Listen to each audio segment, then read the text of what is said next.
Aujourd'hui, on va traiter la série sur les équilibres ioniques. Donc, c'est les équilibres acido-basiques. L'exercice numéro 1, énoncé. Écrire les réactions de dissociation dans l'eau des acides et bases suivantes et calculer leur pH. Petit a, vous avez 0,02 mol de HCl dans 400 ml de H2O.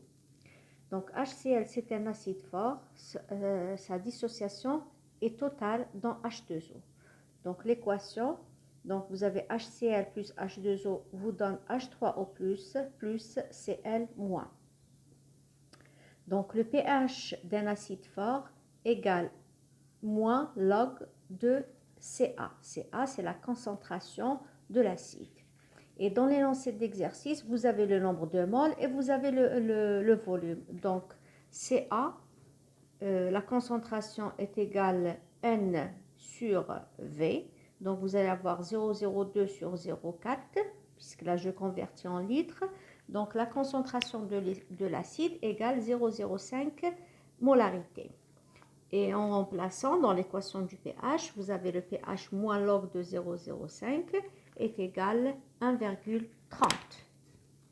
Donc le pH de HCl égale 1,30.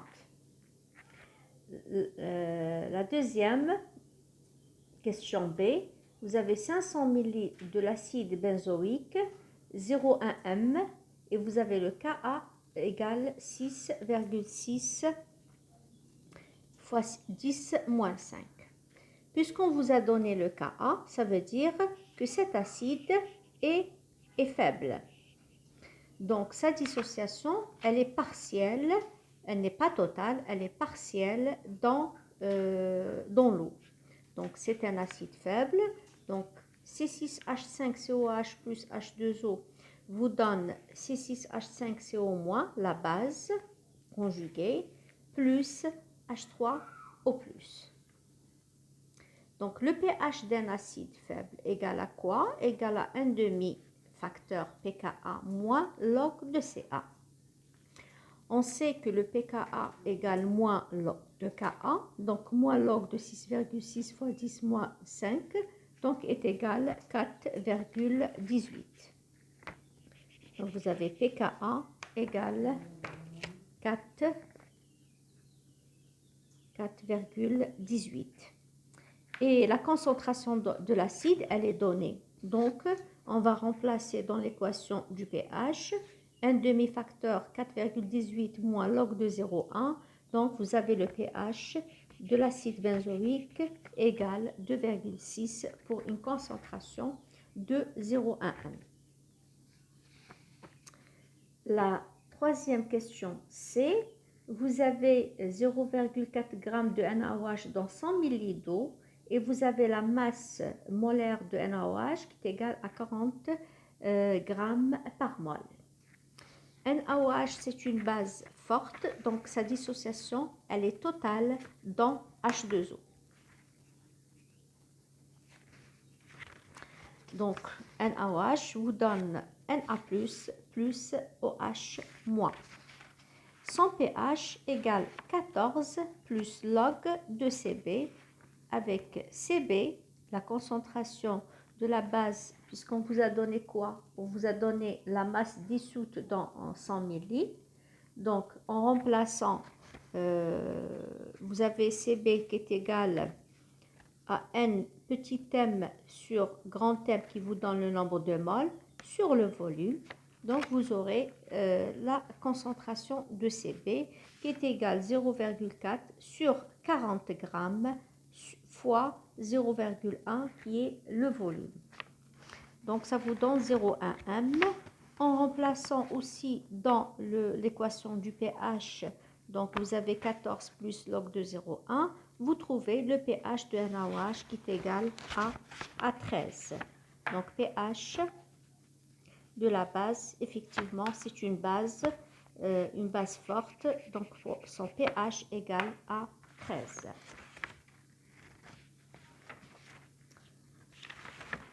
Ensuite, la question D, vous avez la diéthylamine, vous avez 0,05 mol de la diéthylamine qui est dissoute dans 1 litre de H2O. 100 Kb égale 7,94 fois 10 moins 4.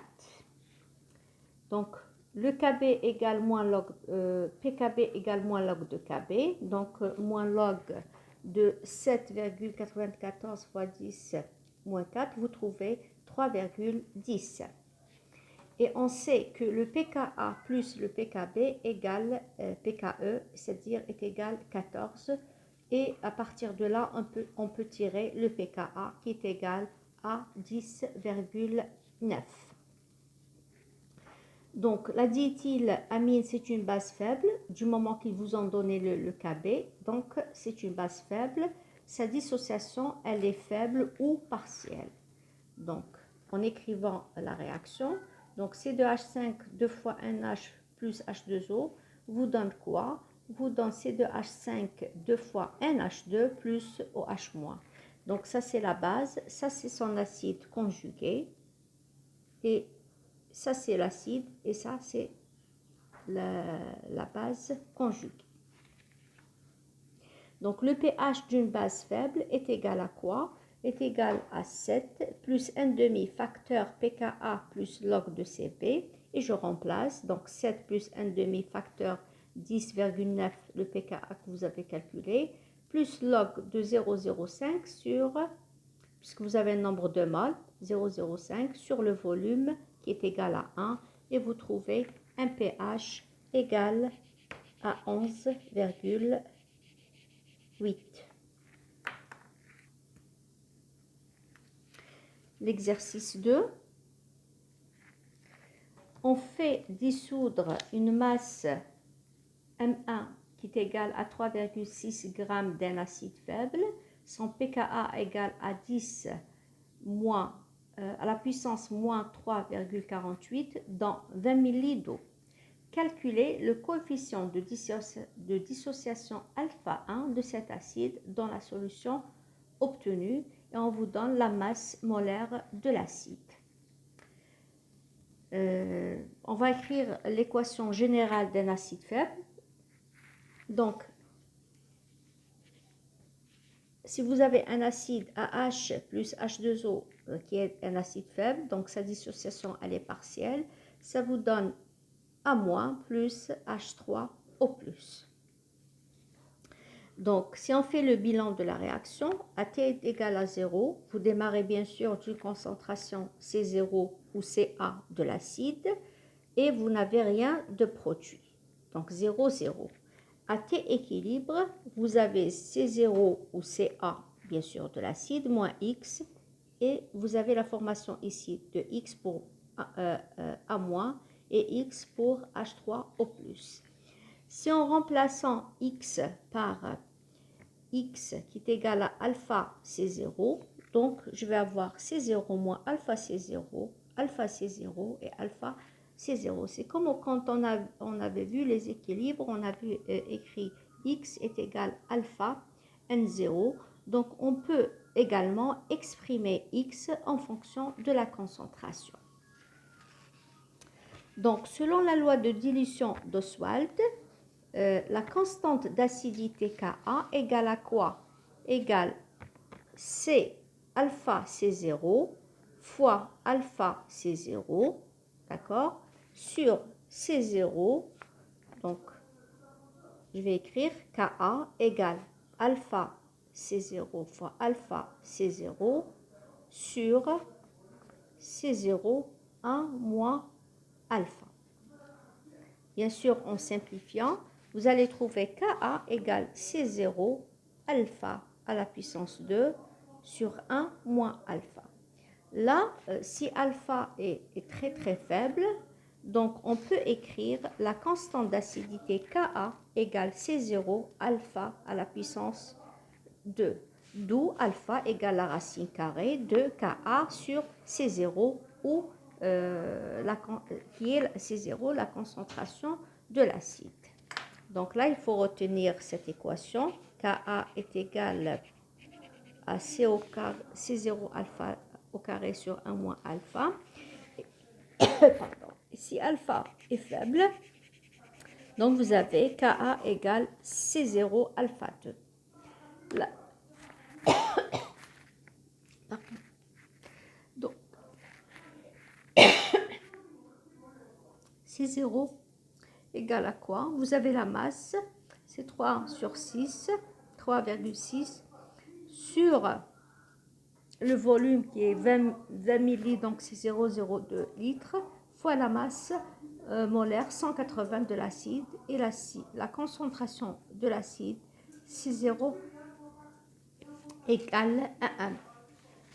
Donc en remplaçant dans l'équation de alpha, vous allez trouver alpha 1 égale 0,0182.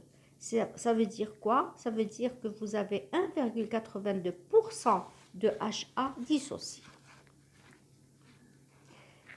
La deuxième question, on fait dissoudre la même masse, mais cette fois-ci dans 50 milli, c'est-à-dire dans la première c'était 20, dans la deuxième, on prend la même masse, 3,6 dans 50 millilitres. Donc, c'est une deuxième dilution. Et on va déterminer alpha 2 en appliquant la même équation. Donc, C0', je vais calculer la nouvelle concentration de l'acide. Donc, C0' égale 3,6 sur 0,05 fois 180. Ça vous donne 0,4 m, d'où alpha 2 égale 0,0282. Ça veut dire que vous avez 2,88% de HA dissocié. Bien sûr, ce résultat est prévu. Pourquoi? Parce que si on augmente, si la dilution augmente, la dissociation de l'acide augmente, ce qui est en accord, bien sûr, avec la loi de dilution d'Oswald. Ensuite, on fait dissoudre des pastilles de soude NaOH dans 100 ml d'eau. Le pH de la solution est 12,7. Quelle est la masse de la soude à temps dissous? Sachant que NaOH, c'est une base forte, donc on cherche la masse dissoute dans 100 ml de H2O. Le pH de la solution, il est donné, c'est 12,7. Et on sait que NaOH, c'est une base forte qui est égale à 14 plus log de Cb. Donc, en remplaçant dans cette équation, on peut tirer log de Cb qui est égal à pH moins 14, qui est égal à 12,7 moins 14 égale moins 1,30. D'où Cb égale 10 à la puissance 1,30 et vous trouvez la valeur de 0,05 m. Bien sûr, la masse, on cherche la masse de la soude. On sait que Cb égale petit m, la masse dissoute sur grand M fois V, d'où petit m égale Cb fois m, masse molaire, fois le volume, et ça vous donne 0,2 g.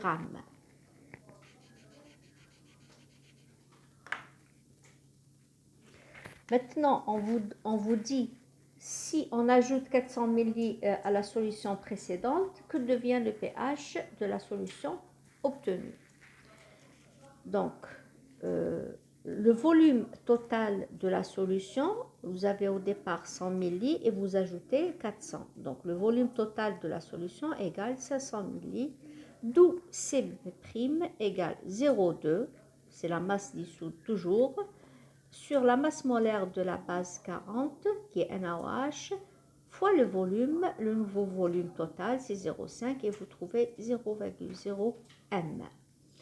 En remplaçant toujours dans l'équation du pH qui est égal à 14 plus log de Cb', vous trouvez le pH qui est égal à 12.